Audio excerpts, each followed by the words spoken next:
Hey everyone, it's Fiona and I'm back with part 2 of the junk journal project. So with our journal today, I'm just going to be binding in the pages, and you can see I've got 3 holes on the top and 3 on the bottom, and I'm just attaching my eyelets. I'm going to have 4 signatures. So you might wonder why I've got 3 holes there. Well, for this binding method, you'd put 2 signatures per hole. So what I'm doing is I'm going to be putting 2 signatures in the first one, and then 2 signatures in the third one. And the reason why I've got another hole is that I want the centre one to be an insert, like a folio. So that'll be in another video. But for now, we're just doing these 4 signatures, and I was just quickly running through some of the papers that I had there. So I have some scrapbook papers, some music paper, some book pages, and some dictionary pages, and then I have some coffee dyed papers. And also with this binding method, you need them to be shorter than your holes. So a couple of my pages were a bit tall to fit in between the holes, so I'm just cutting them down to size.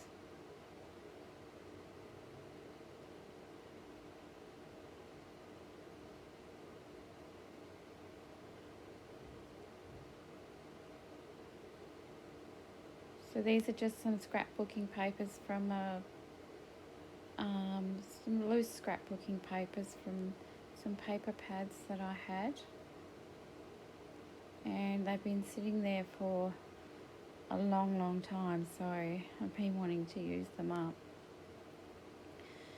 So these are going to be the covers of each of my signature, the cover page,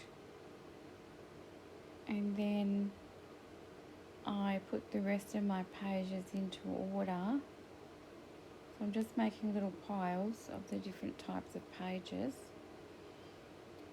And then with the old dictionary pages, I decided that they needed to be reinforced in the centre so that they don't tear, because dictionary pages are quite thin, and these were ripped out of the centre of an old dictionary. It's actually an old children's dictionary. So, and I'm just using some Tim Holtz washi tape for this.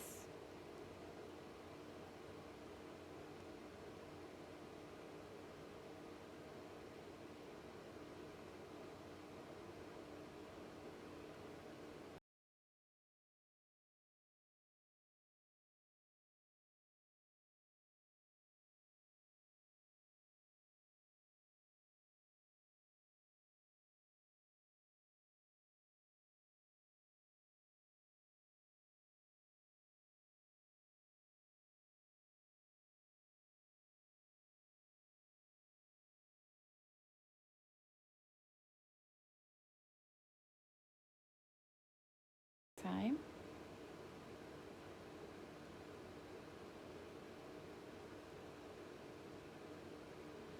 And I think each signature has 5 pages. I didn't want too many because I'm going to be working a lot in this journal, and I'm going to be adding quite a bit to it during the series, so it's going to get quite bulky. So that's why I've only got 5 pages per signature. And then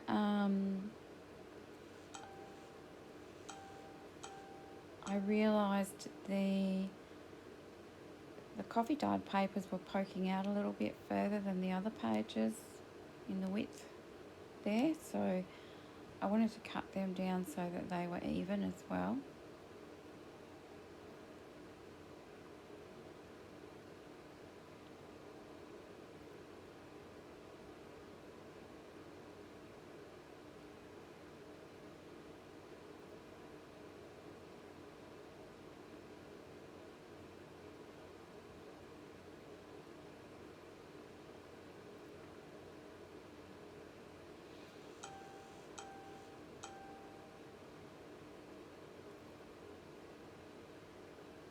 Okay, and with this binding method, it's actually an idea that I got from Johanna Clough.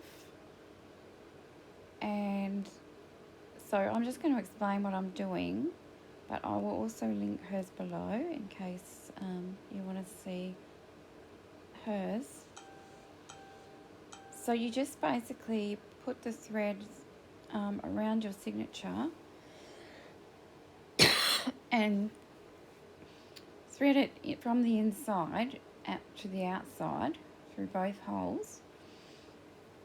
And then I'm bringing up the one from the bottom and threading it back through the inside through the top. And then all you do is you tie your two threads together. And the reason why I've got long ends on them is because I'm going to be tying some beads and charms to the ends. And I want mine up the top to dangle from the top, but you can also make them dangle from the bottom. So you just tie it at the bottom. So I'm putting my string, it's around my signature, then it's going through the holes, top and bottom.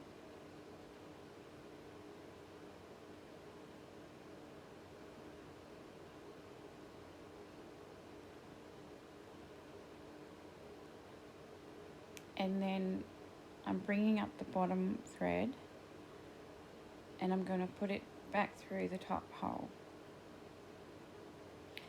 And then you want to make sure that your ends are even, so you've got an even length. For the length of the thread, it was about 4 times the height of my journal. So then I've got plenty hanging down to add some beads and charms, and I'll show you how I do that in the next video.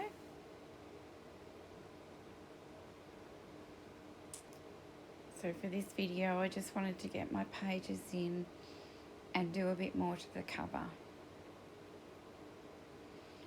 So, and it's a really good binding method. What I love about it is, even though the pages are a little bit looser, I don't mind that. I like the fact that you can add or remove pages.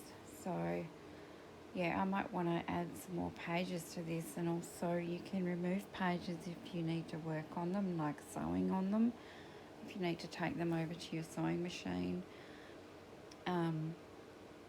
It's just a lot more flexible than sewing them in. So I decided the cover needed a little bit extra, and I'm just using a piece of lace here to create a pocket.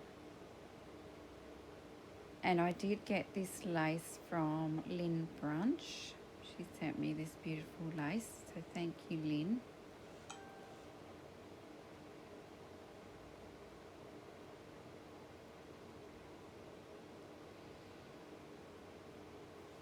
So then I'm adding some lace trim to the spine, or not to the spine, to the edge of my cover near the spine.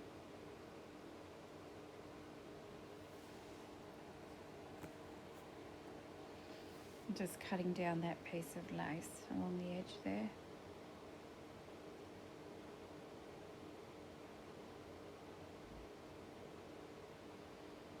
I decided to put one of my botanical specimen cards in that pocket there, but I probably need to wait for it to dry because it's a little bit heavy in that pocket.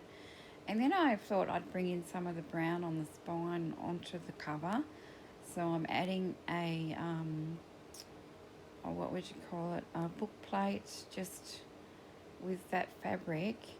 And then I'm cutting out the word journal, and the words are also a printable in my Etsy shop, and I'll link those below as well, and the specimen cards.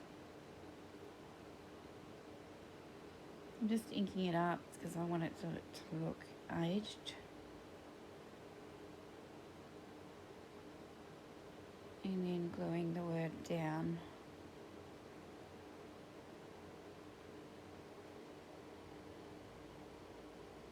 So that's my completed cover, and in the next video we'll be adding charms to the spine.